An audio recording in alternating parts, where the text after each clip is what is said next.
Hi everyone और trendline talks के एक नई वीडियो में आपका स्वागत है। तो टाटा ग्रुप के शेयर्स बहुत ज़्यादा गिर चुके हैं from that peak in the month of November 2024। ठीक है, तो वहाँ से अभी तक वो बहुत ज़्यादा गिर चुके हैं। स्पेशली अगर हम केस ले टाटा मोटर्स का, वो गिर चुका है बाय मोर देन 50%। और आज हम मेनली डिस्कस करेंगे टाटा ग्रुप का एक पॉपुलर स्टॉक जिसका नाम है ट्रेंड। उसके अंडर बहुत सारे ब्रांड्स जाते हैं, तो वो स्टॉक भी बहुत ज़्यादा गिर चुका है। तो चलिए इस आर्टिकल पे आज डिस्कस करते हैं और उसके बाद हम प्राइस एक्शन भी देखेंगे, चार्ट भी देखेंगे और एनालिसिस करके कंक्लूजन पे आएंगे कि क्या ये जो डिप हुआ है, ये ड्रॉप हुआ है, ये एक सही अपॉर्चुनिटी है इन्वेस्टमेंट करने के लिए या फिर एक ट्रैप। तो चलो स्टार्ट करते हैं वीडियो। तो सबसे पहले ये है वो आर्टिकल। ठीक है, Tata group stocks plunge 11% in a week, down 35% from November peak after Q1 financial year 26 update. ठीक है, तो ये आर्टिकल मैं शेयर कर दूंगा डिस्क्रिप्शन सेक्शन में, आप जाके डिटेल्स चेक कर सकते हैं। मैंने इसका समरी बना के रखा है, तो चलिए उसको डिस्कस करते हैं। Stock crash, Trent shares fell by 11% in a week and are now down by 35% from their November 2024 peak. ठीक है, जैसा कि मैंने स्टार्टिंग में बताया था। Slower growth, revenue growth slowed to 20% in Q1 financial year 26, much lower than previous quarters. ठीक है, क्योंकि हम देखिए, हमें पता ही है कि ट्रेंड इसका एक इसके अंडर एक मेजर ब्रांड जाता है जिसका नाम है जूडियो। आपको पता ही होगा, ये जो ब्रांड है तेजी से फैल रहा है, हर जगह स्टोर खुल रहा है और बिजनेस भी अच्छा कर रहा है। और मैं खुद भी वहाँ से बहुत सारी चीज़ें परचेज करता हूँ और मैं जानता हूँ कि हमारे सिटी में जहाँ पे रहता हूँ, यहाँ पे भी बहुत सारे स्टोर्स खुल चुके हैं बहुत ही कम टाइम इंटरवल में। बहुत जल्दी जल्दी सब कुछ खोल दिए हैं वो, और अच्छा बिजनेस हो रहा है हर जगह। तो डेफिनेटली उनका ग्रोथ अच्छा है, लेकिन ये स्टैटिस्टिक्स बता रहा है कि रेवेन्यू ग्रोथ स्लो टू 20%। ठीक है, पहले उससे ज़्यादा था। ठीक है, cautious outlook, management hinted at slower short-term growth, which worries investor. Store expansion slows. Only one Zudio store opened in Q1 with no new West Side stores added. तो west side भी जाता है, ये भी टाटा का है, ये भी ट्रेंड के अंदर जाता है। तो मैं आपको सजेस्ट करूंगा कि आप ट्रेंड ब्रांड के अंदर कौन कौन से स्टोर्स जाते हैं वो जाके डिटेल्स चेक कीजिए, आपको थोड़ा सा इंफॉर्मेशन मिलेगा। और उसके साथ आप स्क्रीनर पेज में भी उसको जाके सर्च कर सकते हो, वहाँ पे भी बहुत सारे डिटेल्स मिलेगा आपको ट्रेंड स्टॉक के बारे में, और उसका फंडामेंटल एनालिसिस भी आप कर सकते हैं अगर आप एक इन्वेस्टर हो। ठीक है, brokerage downgrade, Nuvama downgrade Trent to hold and slash its revenue and profit estimate. तो नुवामा भी एक मतलब जो ब्रोकरेज कंपनी है, उन्होंने भी अपना जो बाय सेल रेटिंग देते हैं उसको होल्ड पे ला दिया है, उसका रेटिंग को, मतलब अभी इन्वेस्ट मत करो।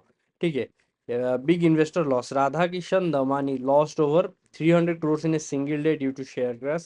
Still bullish long term. Despite the dip, the company is targeting 250 plus new stores and 25% growth ahead. तो शायद ये जो ड्रॉप हुआ है ये एक टेम्पोररी सेटबैक है। Company is prepared to expand its business all across India with higher pace. शायद आगे होगा, ये एक टेम्पोररी सेटबैक हो सकता है, क्योंकि ये जो स्टॉक है इसका फंडामेंटल्स अच्छा है। आप जाके खुद एक बार एनालिसिस कर लीजिए। तो ये सब हमने डिस्कस कर लिया, अभी चलते हैं शेयर प्राइस पे और देखते हैं कि उसका क्या परफॉर्मेंस है। तो देखिए, ये है वीकली शेयर प्राइस। मैं पहले ये लाइन हटा देता हूँ, और अगर मैं मेजर करूँ फ्रॉम मार्च 2020, मतलब कोविड क्रैश के बाद, कोविड क्रैश के रिकवरी के बाद से ये बहुत तेजी से ऊपर गया है। और देखिए, इसने दिया है अराउंड 1500% रिटर्न इन 1500 डेज, मतलब 5 साल में 1500% का रिटर्न।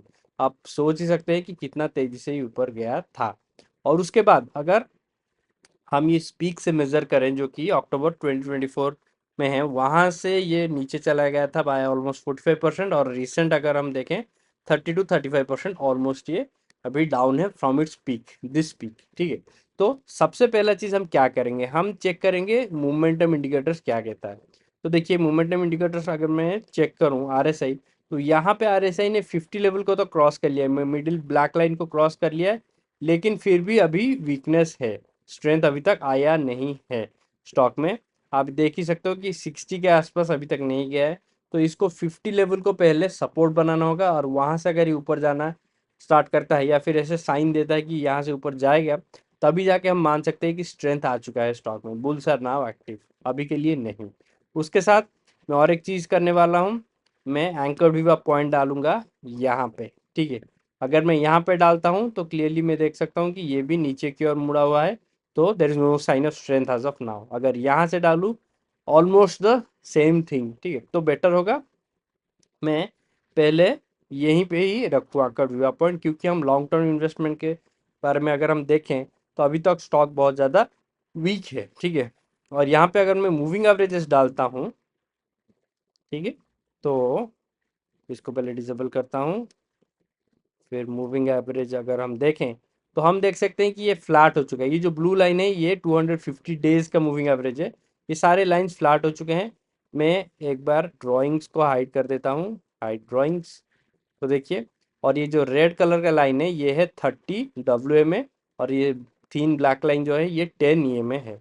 तो ये सब देखिए इंटरमिक्स्ड हो चुका है। तो मैं सिंप्लीफाई करके बताता हूँ कि कौन सा पॉइंट सही रहेगा if you want to consider this for investment. देखिए, अगर मैं फिब रिट्रेसमेंट यूज़ करूँ इस हाई और लो पॉइंट से, तो क्लियरली मुझे दिखाई दे रहा है कि 50% जो लेवल है 6420, ये दूर है। अभी स्टॉक अभी ट्रेड कर रहा है 5400 पे। तो 6400 मतलब ये और एक और 1000 रुपये ऊपर जाना बाकी है। और सिर्फ इसको जाना नहीं ऊपर, इसको सपोर्ट बनाना है उस लेवल को, 50% लेवल को। ये 6400 लेवल इसका सपोर्ट बनना चाहिए। अगर ये होता है आगे जाके, इसके लिए थोड़ा सा टाइम डेफिनेट लगेगा, तो ही हम कंसिडर कर सकते हैं कि हाँ यहाँ से एक बाउंस बैक कर रहा है स्टॉक, ऊपर अभी जा सकता है इस पॉइंट से। अभी के लिए सिर्फ वॉच लिस्ट में रखिए और जितना हो सके इसके बारे में डिटेल्स पता कीजिए, फंडामेंटल एनालिसिस कीजिए, ठीक है। तो ये था आज के लिए, आज के टॉपिक के बारे में इतना ही। आई होप ये जो इन्फॉर्मेशन मैंने दिया ये वैल्यूबल लगा होगा। अगर लगा है तो प्लीज़ वीडियो को लाइक कीजिए, शेयर कीजिए। चैनल पे नए हो तो सब्सक्राइब जरूर कीजिए। Thank you for watching. मिलता हूँ अगली बार एक नए वीडियो के साथ। Bye, take care.